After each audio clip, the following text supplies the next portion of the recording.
আল্লাহ নবী সাল্লাল্লাহু আলাইহি সাল্লাম বলছেন, কিয়ামতের দিন আল্লাহ তাআলা ওই ব্যক্তির দিকে তাকাবেন না।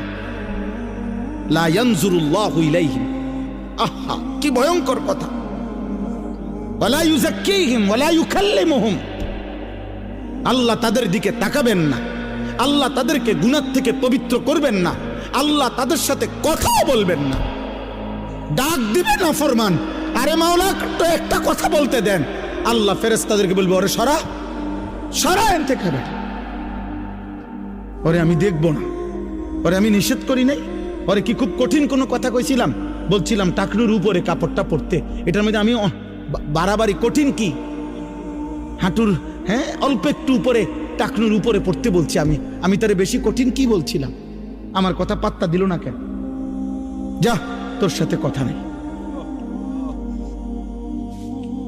তোর সাথে কথা নাই।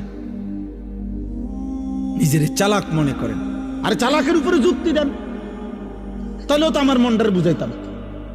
আপনি তো নিজের ভদ্রলোক, ঠিক আছে, আপনি এটার উপরে যুক্তি দাঁড় করান যে না হুজুর এর সায়েন্টিফিক ব্যাখ্যা আছে, বৈজ্ঞানিক ব্যাখ্যা আছে টাকনুর নিচে কাপড় পরা, এর উপকারিতা আপনি শুনেন। আপনি হয়তো জানেন না, আপনারা হুজুর মানুষ। হ্যাঁ আমি হুজুর মানুষ, আমি কম জানি, আপনি বেশিটা কম।